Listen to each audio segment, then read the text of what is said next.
What was your initial reaction when you found out you had the coronavirus? Well, I think I had prepared myself that I probably did have this. By the time I got the test result back, I was beginning to already feel better. I never really lost any appetite.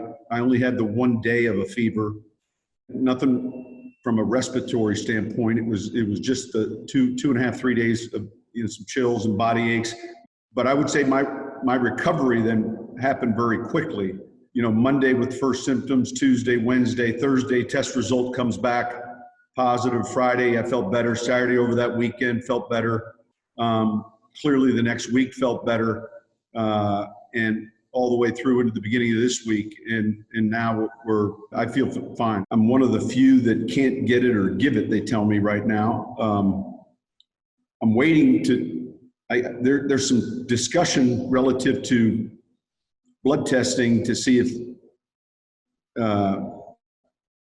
you can donate your blood if it tests the correct way, and they'll use it, I think, in some type of plasma recovery for other patients. So I'm waiting to hear the timing on that. I think in an ideal world, they want you 3 weeks removed, and I've got 4 more days for that.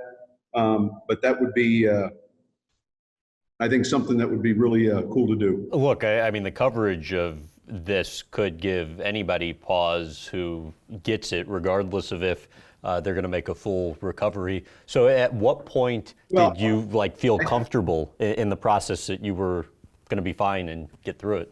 I think early on, because really, look, informationally, 95% of the people that get this virus, many have gotten it. They feel like, the experts feel like many have had it and didn't realize they had it. And then there's that group that it's going to be a little bit more complex relative to a recovery. And then the last group is the ones that are the ones that, man, unfortunately, we're watching daily on the news, and we're watching the ventilators, and then from the ventilators, eventually passing away. And so everyone, not just in our country, but globally, is affected by something like this. And I think it's been devastating. New Orleans is particularly hit hard by this currently. What are you seeing and hearing? Well, look, I'm not seeing a lot because we're really not out a lot, but this is one of the hotspot regions. And look, I think we'll know a lot more a year from now, two years from now. Is it because of Mardi Gras? Honestly, all of our big cities are going to see these spikes. And I think that's the key now is,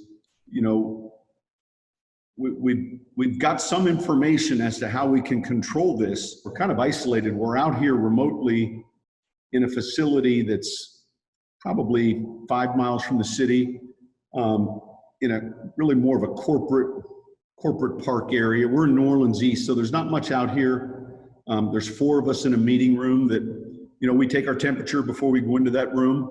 And all of us, more importantly, are in controlled settings when we go home. I think we've set up a pretty good environment for what we have to do here in the upcoming weeks relative to this NFL draft.